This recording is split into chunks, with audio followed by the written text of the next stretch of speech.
Hello student. आज हम start कर रहे हैं लेक्चर 8।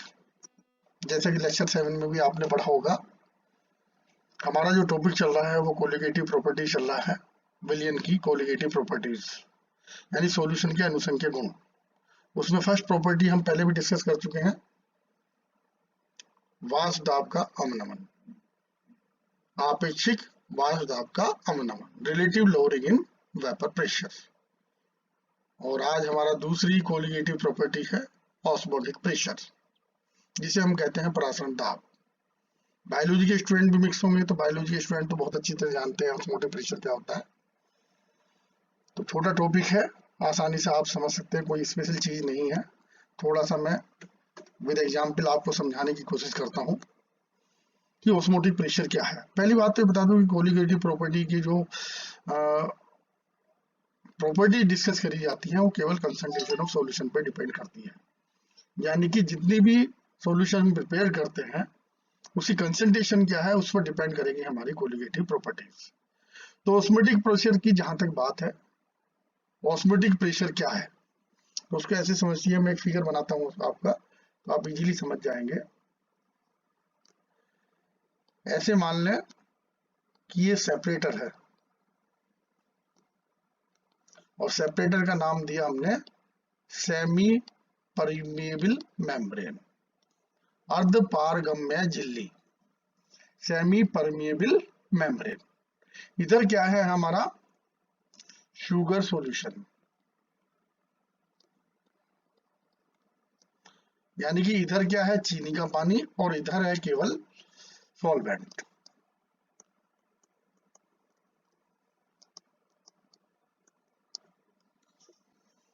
यहां पर आप सिंपल वे में समझ लें कि अगर सेमी परमिएबल मेम्ब्रेन की जगह मैं एक पार्टीशन रखता हूं और इधर चीनी का पानी रखता हूं, right hand side, left hand रखता हूं पानी, और सेपरेटर को मैं हटा देता हूं, तो आप देखोगे पानी भी इधर भागेगा और सॉल्यूशन भी, तो दोनों मिक्स हो जाएंगे। यानी आप ये कह सकते हैं कि शुगर के सॉल्यूशन भी मूव करेंगे पार्टिकल्स और पानी के पार्टिकल्स भी मूव करेंगे। लेकिन सेमी परमिएबल मेम्ब्रेन जो होती है, जैसे अंडे की झिल्ली होती है उसकी, वो भी एक सेमी परमिएबल मेम्ब्रेन का कार्य करती है। तो अगर एक ऐसी मेम्ब्रेन बीच में रखेंगे दोनों के, एक तरफा क्या है हमारा शुद्ध पानी या सॉल्वेंट, एक तरफा है चीनी का पानी, तो आप देखोगे ये सेमी परमिएबल मेम्ब्रेन केवल सॉल्वेंट के मॉलिक्यूल ही शुगर की तरफा मूव करती है।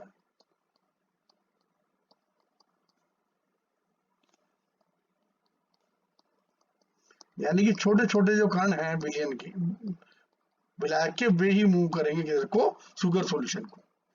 ये जो मूवमेंट होगा ये मूवमेंट नहीं होगा।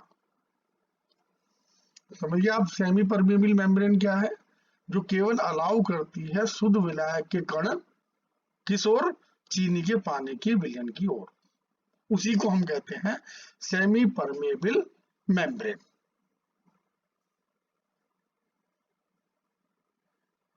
समझिए आप। तो पहले तो आप इसको ये समझो कि सेमी परमिएबल मेम्ब्रेन क्या होती है, केवल शुद्ध विलायक के ही कणों को वो मूव करती है चीनी के पानी के विलयन की तरफ। चीनी के पानी के विलयन के कण शुद्ध विलायक की तरफ नहीं जा सकते सेमी परमिएबल मेम्ब्रेन के द्वारा। जैसा कि डेफिनेशन भी लिखी है, एक्सिस प्रेशर, यानी कि ऐसा दाब हम अप्लाई करें जिसमें केवल सॉल्यूशन पर, in order to prevent flow of solvent into the solution through semipermeable membrane. यानी यहाँ पे सेमी परमिएबल मेम्ब्रेन एक प्रेशर क्रिएट करती है जो केवल सॉल्यूशन पे अप्लाइड होता है और flow of solvent into the solution, यानी यहाँ से सॉल्वेंट के कण ही इस सेमी परमिएबल मेम्ब्रेन से इधर शुद्ध विलायक में जाएंगे, शुगर के सॉल्यूशन के कण इसमें नहीं जाएंगे। तो इसको और दूसरे वर्डों में ये भी कह सकते हैं कि हाइड्रोस्टेटिक प्रेशर होता है द्रव स्थैतिक दाब। अगर एक सॉल्यूशन इस सेपरेटेड करा जाए सेमी परमिएबल मेम्ब्रेन से, तो एक हाइड्रोस्टेटिक द्रव स्थैतिक दाब उत्पन्न हो जाता है जिसको हम कहते हैं प्रासरण दाब। तो प्रासरण दाब जो होता है विलयन का, उसको डिफाइन में एक बार और कर देता हूं सिंपल वे में। Axis pressure must be applied, यानी कि ये समझ लो आप, एक्स्ट्रा दाब अप्लाइड करना टू सॉल्यूशन, सॉल्यूशन पे एक ऐसा दाब अप्लाइड करना यानी डालना जिसमें केवल in order to prevent flow of solvent, यानी कि केवल सॉल्वेंट का ही फ्लो हो सके या विलायक के ही कण सॉल्यूशन की तरफ जा सके, उसी को हम क्या कहते हैं, प्रासरण दाब, through a semi permeable membrane, through a semi permeable membrane.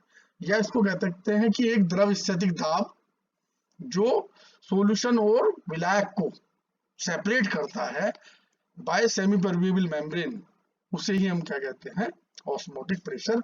और इसे हम पी से भी डिनोट कर सकते हैं या पाई से भी कर सकते हैं।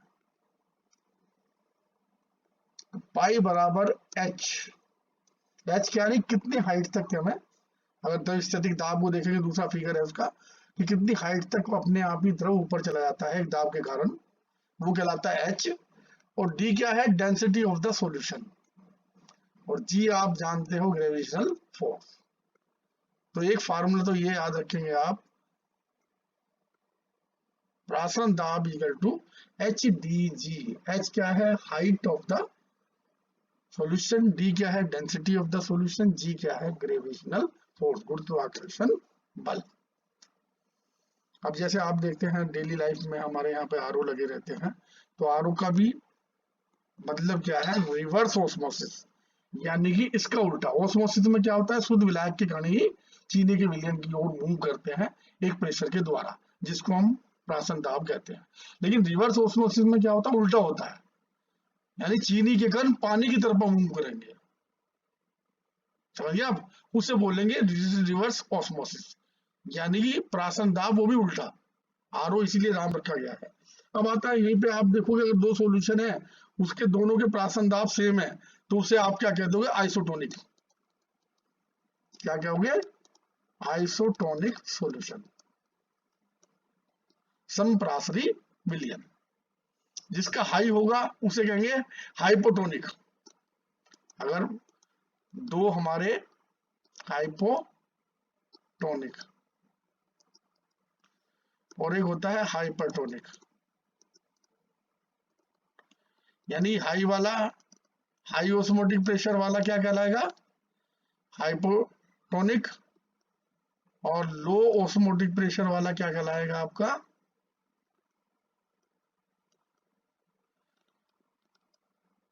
हाइपरटोनिक। और आइसोटोनिक क्या होंगे, जिसके दोनों के प्राशन दाब समान हो, समप्रासरी, अतिप्रासरी, समझिए। तो ये क्या है, आप प्रासरण के भी विलयन अलग अलग कर सकते हैं, समप्रासी यानी दोनों के विलयन समान, दोनों के प्राशन दाब समान हो, उस विलयन को हम कहते हैं समप्रासरी। अब यहीं पे देखेंगे आप, जैसे आप गैसीय इक्वेशन पढ़ के आए, पीवी बराबर एनआरटी,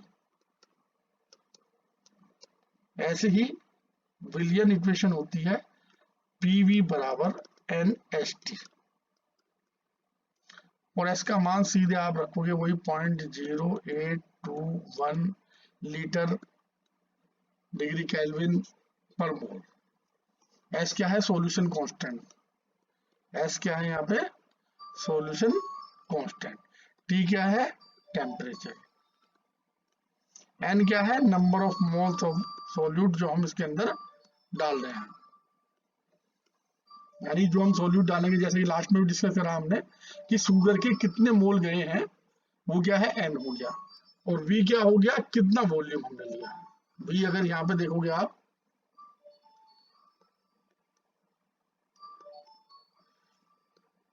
वी क्या हो गया, कितने आयतन में हमने सॉल्यूशन बनाया है, वी क्या है, वॉल्यूम,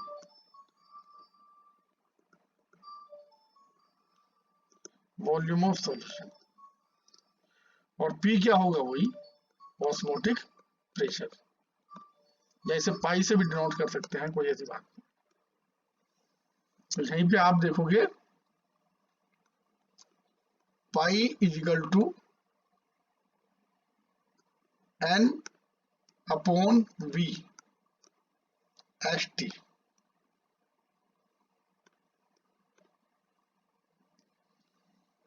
या और इसको सिंप्लीफाई कर सकते हैं, pi is equal to C S T. C क्या है, कंसंट्रेशन ऑफ द सॉल्यूशन, जो हम n बराबर W करते हैं ऐसे निकालते हैं। तो सिंपल क्वेश्चन आता है बोर्ड में, इसका क्वेश्चन जरूर आया था कभी कभार, ऑस्मोटिक प्रेशर क्या होता है, समपराशरी विलयन किसे कहते हैं, इसका फार्मूला आपने देख ही लिए हैं। एक छोटा सा मैंने न्यूमेरिकल भी लिखा हुआ है ऊपर, इस न्यूमेरिकल को भी हल करा दूंगा मैं। तो ऑस्मोटिक प्रेशर आप सिंपल ये समझ लें कि दो सॉल्यूशन में से या दो पार्ट हैं इसके, सेमी परमिएबल मेम्ब्रेन के लेफ्ट हैंड साइड आपका विलायक क्या है, शुद्ध विलायक पानी है, इधर चीनी का पानी है। तो केवल पानी के कण ही चीनी के पानी के कण को मूव करते हैं जब हम कोई प्रेशर क्रिएट करें through a semi permeable membrane, that is called the osmotic pressure. एक हाइड्रोस्टेटिक प्रेशर भी जनरेट हो जाता है अपने आप ही ऊपर से। आप ऐसा मान लो कि बाल्टी में पानी रखा है, ऊपर एक हमने कांच की ट्यूब रखी, तो अपने आप ही उसका लेवल बढ़ता चला जाएगा। किस साइड तक बढ़ेगा वो डिपेंड करेगा आपके किस पे, सेमी परमिएबल मेम्ब्रेन पे। तो उससे आपका जो फार्मूला निकल के आया वो क्या है, पाई इक्वल टू HT। तो यहाँ पे देख लिया आपने, P क्या है, osmotic pressure of the solution, V क्या है, वॉल्यूम कितना सॉल्यूशन का लिया, N क्या है, मोल ऑफ द सॉल्यूट यानी कि अणुओं की संख्या मोलों की जो हम विलय डाल रहे हैं, R क्या है, गैस कांस्टेंट होता था, यहाँ पे क्या हुआ, सॉल्यूशन कांस्टेंट, T क्या है, किस टेम्परेचर पे हम कर रहे हैं। अब आप न्यूमेरिकल देख सकते हैं, न्यूमेरिकल में एक की वो दे रखी है कंसंट्रेशन सॉल्यूशन 0.01 मोलर सॉल्यूशन यानी कंसंट्रेशन देनी, सॉल्यूट क्या है, यूरिया, और टेम्परेचर कितना है, 300 डिग्री सेंटीग्रेड। अब आप देख लो यूरिया का फार्मूला देखोगे आप, NH2CO NH2। वैसे जरूरत पड़ नहीं रही क्योंकि इसमें कंसंट्रेशन सीधी रखी है, नहीं दी होती तो क्या करते आप, इसका मूल का मास निकालते, वेट। अगर वो कहता है कि 5 ग्राम सोलू यूरिया डिजोल है इतने ग्राम पानी में, तब हम क्या निकालते, उसे कंसंट्रेशन निकाल सकते। इसने डायरेक्ट मोलर कंसंट्रेशन यानी सीधे रखी है, ऐसा आपको पता है, टी पता है, पाई निकाल देंगे आप। तो पाई इज इक्वल टू सी कितनी दे रखी, 0.01, सॉल्यूशन कांस्टेंट एस क्या है, 0.0821, और टेम्परेचर क्या है 300 केल्विन, बदलने अगर डिग्री होता तो केल्विन बदल लेते, यहाँ से पाई निकाल दो। तो पाई आप इसे निकालोगे आसानी से निकल जाएगा, तीनों के मल्टीप्लीकेशन कर देना, 0.2463 आ जाएगा, वायुमंडलीय दाब, ये इसका आंसर आ जाएगा। ये क्या है, कंसंट्रेशन ऑफ द सॉल्यूशन, ये क्या है, सॉल्यूशन कांस्टेंट, ये क्या है, टेम्परेचर, तीन पार्ट होते हैं। सिंपल आपने एक न्यूमेरिकल भी देख लिया इसमें।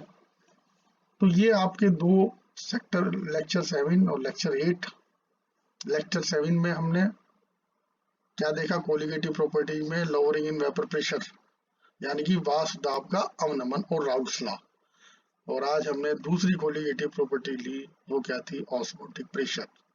तो ऑस्मोटिक प्रेशर की डेफिनेशन बहुत इंपॉर्टेंट है, समप्रासरी अतिप्रासरी इनकी भी डेफिनेशन आ जाती है कई बार। न्यूमेरिकल मोस्ट वेली आता है 1 नंबर का, उसका ध्यान रखेंगे आप, और आसानी से न्यूमेरिकल कर सकते हैं आप इसके, और नहीं होंगे तो आप बताना तो वो भी करा देंगे न्यूमेरिकल। तो ये सिंपल बेसिक चीज है आपके ऑस्मोटिक प्रेशर की, दैट्स ऑल।